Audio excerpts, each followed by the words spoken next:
ಆತ್ಮೀಯ ಬಂಧುಗಳೇ, ಮಹಾಭಾರತ ಭೀಷ್ಮ ಪರ್ವ. ಇದರಿಂದ ದುರ್ಯೋಧನನ ಪ್ರಾರ್ಥನೆಯಿಂದ ಭೀಷ್ಮರು ಪಾಂಡವರ ಸೈನ್ಯವನ್ನು ಸಂಹಾರ ಮಾಡುವಂಥ ಪ್ರತಿಜ್ಞೆಯನ್ನು ಮಾಡೋದು. ಈ ವಿಷಯದ ಬಗ್ಗೆ ನಾವು ತಿಳ್ಕೊಳ್ತಾ ಇದ್ವಿ.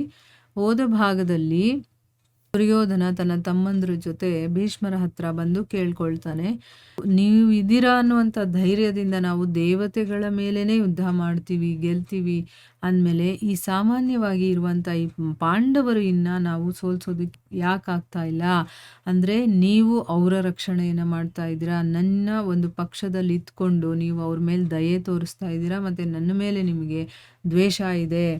ಅದಕ್ಕೋಸ್ಕರನೇ ನೀವು ಪಾಂಡವರ ಒಂದು ರಕ್ಷಣೆ ಮಾಡ್ತಾ ಇದ್ದೀರಾ.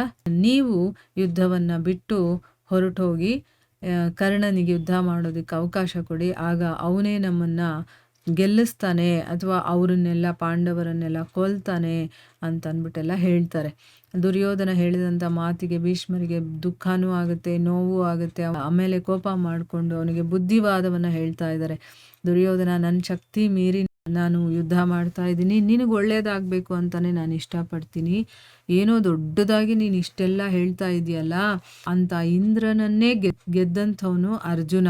ಆಮೇಲೆ ನಿನ್ನನ್ನು ಯಾವಾಗ ಗಂಧರ್ವರು ಎಳ್ಕೊಂಡು ಹೋಗಿದ್ರಲ್ಲ, ಆವಾಗ ನಿನ್ನನ್ನು ಬಿಡಿಸ್ಕೊಂಡು ಬಂದಿದ್ದು ಯಾರು ಅಂತಂದರೆ, ನೀನು ಹೇಳ್ತಾ ಇದೆಯಲ್ಲ ಈಗ ಪೌರುಷ ಕೊಚ್ಕೊಳ್ತಾ ಇದೆಯಲ್ಲ, ಆ ಕರ್ಣ ಅಲ್ಲ, ನಿನ್ನನ್ನು ಬಿಡಿಸ್ಕೊಂಬಂದಿದ್ದು ಅರ್ಜುನನೇ. ಆಗಲೂ ಕರ್ಣ ಇದ್ದ, ಅವನು ಮೈದಾನವನ್ನು ಬಿಟ್ಟು ಓಡೋಗಿದ್ನಲ್ಲ, ಆಗ್ಯಾಕೆ ಅವನು ನಿನಗೆ ಬಿಡಿಸ್ಕೊಂಡು ಬಂದಿಲ್ಲ ಅಂತೆಲ್ಲ ಹೇಳ್ತಾರೆ. ಮತ್ತು ದ್ರೋಣಾಚಾರ್ಯರನ್ನು, ನನ್ನನ್ನು ಪರಾಸ್ತಗೊಳಿಸಿ ಯೋಧರ ವಸ್ತ್ರಗಳನ್ನು ಕೂಡ ಕಿತ್ಕೊಂಡಿದ್ದ ವಿರಾಟ ನಗರದಲ್ಲಿ ನಡೆದಂಥ ಒಂದು ಘಟನೆಯನ್ನು ಕೂಡ ಹೇಳ್ತಾರೆ. ಸೊ ಈ ರೀತಿ ಯಾರು ತನ್ನ ಪುರುಷತ್ವದ ಬಗ್ಗೆ ಡಂಗೂರ ಸಾರ್ತಾ ಇದ್ದಾರೋ, ಕರ್ಣ ಅಂತ ಹೇಳ್ತೀಯಲ್ಲ, ಅವನು ಅಲ್ಲಿದ್ದ ತಾನೆ, ಯಾಕೆ ಅವನನ್ನು ಗೆಲ್ಲಕ್ಕಾಗಲಿಲ್ಲ ಅಂಥೇಳಿ ಒಂದು ರೀಸನ್ನು ಕೂಡ ಹೇಳ್ತಾ ಇದ್ದಾರೆ. ಸ್ವತಃ ಈ ಜಗತ್ತನ್ನು ರಕ್ಷಣೆ ಮಾಡುವಂತಹ ಶಂಖಚಕ್ರ ಗದಾಧಾರಿಯಾದಂತಹ ಶ್ರೀಕೃಷ್ಣನೇ ಅವನ ರಕ್ಷಣೆಯಲ್ಲಿರಬೇಕಾದ್ರೆ ಅವನನ್ನು ಯಾರು ತಾನೇ ಗೆಲ್ಲೋದಕ್ಕೆ ಸಾಧ್ಯ ಅಂತಂದ್ಬಿಟ್ಟು, ಇಡೀ ಜಗತ್ತಿನ ಉತ್ಪತ್ತಿ, ಸ್ಥಿತಿ ಮತ್ತು ಅಂತ್ಯವನ್ನು ಮಾಡುವಂಥವನು ಆ ಭಗವಂತ, ಎಲ್ಲರ ಈಶ್ವರ ಅವನು, ದೇವತೆಗಳಿಗೂ ಕೂಡ ಪೂಜ್ಯನು ಮತ್ತು ಸ್ವಯಂ ಸನಾತನ ಪರಮಾತ್ಮ. ಈ ಮಾತನ್ನು ನಾರದಾದಿ ಮಹರ್ಷಿಗಳು ಎಷ್ಟೋ ಸಾರಿ ನಿನಗೆ ಹೇಳಿದ್ದಾರೆ, ಆದರೆ ನೀನು ಮೋಹಕ್ಕೆ ವಶನಾಗಿ ಏನನ್ನು ತಿಳ್ಕೊಳ್ಳೋದಿಲ್ಲ. ಅಂದರೆ ಅರ್ಥ ಏನು? ಭಗವಂತನ ವಿಚಾರಗಳನ್ನು ಈಗ ನಮಗೂ ಅಷ್ಟೇ ಬೇಕಾದಷ್ಟು ಜನ ಬಂದು ಹೇಳ್ತಾರೆ, ಆದರೆ ನಾನು ಮೋಹಕ್ಕೆ ವಶನಾಗಿರುವ ಕಾರಣದಿಂದ ಭಗವಂತನ ವಿಚಾರಗಳನ್ನು ಕೇಳೋದಕ್ಕೆ ಇಷ್ಟಪಡೋದಿಲ್ಲ. ಈಗ ನಮ್ಮ ಅಕ್ಕಪಕ್ಕದಲ್ಲೇ ನಾವು ಬೇಕಾದಷ್ಟು ಜನರನ್ನು ನೋಡ್ತೀವಿ, ಈ ರೀತಿ ಏನಾದರೂ ಕೇಳಿ ಭಗವಂತನ ವಿಚಾರಗಳನ್ನು ಹೇಳಕ್ಕೆ ಹೋದಾಗ, ಅಯ್ಯೋ ನನಗೆ ಇಷ್ಟ ಇಲ್ಲಪ್ಪ, ನನಗೆ ಹೇಳಬೇಡಿ ಅಂತ ಹೇಳ್ತಾರೆ.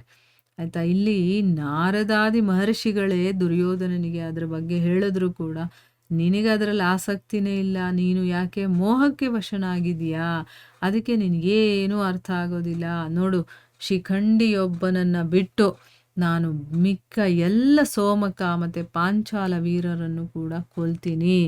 ಈಗ ಇಲ್ವಾ, ನಾನು ಅವರ ಕೈಯಿಂದ ಸಾಯ್ತೀನಿ ಅಥವಾ ಅವರನ್ನೇ ನಾನು ಈ ಒಂದು ಯುದ್ಧದಲ್ಲಿ ಕೊಂದು ನಿನ್ನನ್ನು ಪ್ರಸನ್ನಗೊಳಿಸ್ತೀನಿ. ಇಲ್ಲಿ ನೋಡಿ, ದುರ್ಯೋಧನನ ಸಂತೋಷಕ್ಕೋಸ್ಕರ ಏನು ಮಾಡೋದಕ್ಕೂ ಸಿದ್ಧನಾಗಿದ್ದೀನಿ ಅನ್ನೋ ರೀತಿ ಇಲ್ಲಿ ಹೇಳ್ತಾ ಇದ್ದಾರೆ. ಈ ಶಿಖಂಡಿ ರಾಜ ದೃಪದನ ಮನೆಯಲ್ಲಿ ಮೊದಲು ಸ್ತ್ರೀ ರೂಪದಲ್ಲಿ ಹುಟ್ಟಿದ್ದು, ಆಮೇಲೆ ವರ ಸಿಕ್ಕಿದ ಕಾರಣದಿಂದ ಆ ಪ್ರಭಾವದಿಂದ ಇವನು ಪುರುಷನಾಗ್ತಾನೆ. ನನ್ನ ದೃಷ್ಟಿಯಲ್ಲಂತೂ ಈ ಶಿಖಂಡಿ ಸ್ತ್ರೀನೇ ಆಗಿರೋದು. ಅದಕ್ಕೋಸ್ಕರ ಇವನು ನನ್ನನ್ನು ಕೊಲ್ಲೋದಕ್ಕೆ ಬಂದರೂ ಕೂಡ ನಾನು ಕೈಯನ್ನು ಎತ್ತೋದಿಲ್ಲ. ಈಗ ನೀನು ಸಂತೋಷದಿಂದ ಹೋಗಿ ಮಲಕೋ, ನಾಳೆ ನನ್ನ ದೊಡ್ಡ ಭೀಷಣವಾದಂಥ ಸಂಗ್ರಾಮವಾಗುತ್ತೆ. ಆ ಯುದ್ಧದ ಬಗ್ಗೆ ಜನರು ಈ ಪೃಥ್ವಿ ಇರೋ ತನಕ ಚರ್ಚೆ ಮಾಡ್ತಾರೆ, ಆ ರೀತಿ ನಾನು ಯುದ್ಧ ಮಾಡ್ತೀನಿ.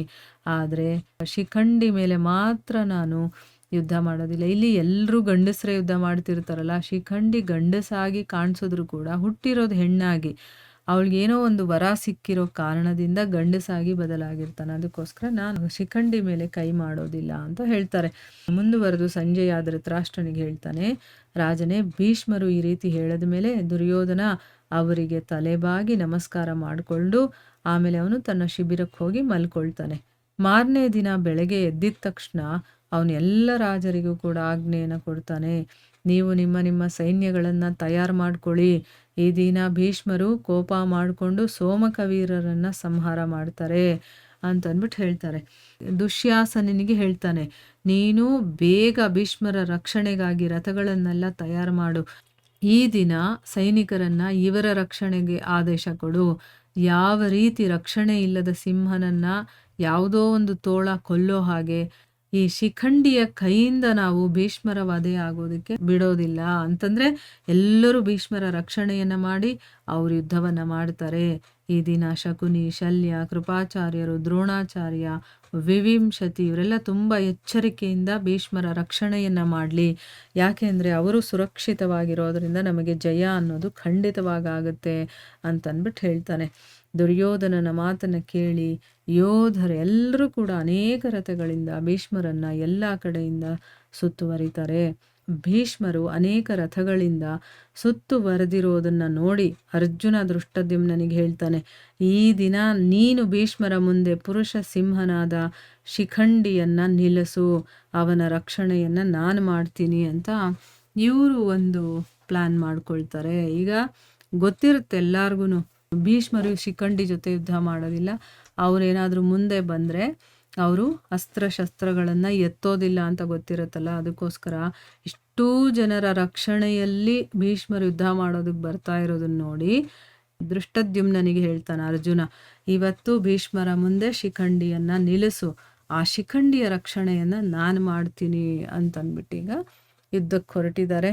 ಮುಂದೇನಾಗುತ್ತೆ ಅಂತ ನಾವು ಮುಂದಿನ ಭಾಗದಲ್ಲಿ ತಿಳ್ಕೊಳ್ಳೋಣ. ಹರೇ ಕೃಷ್ಣ.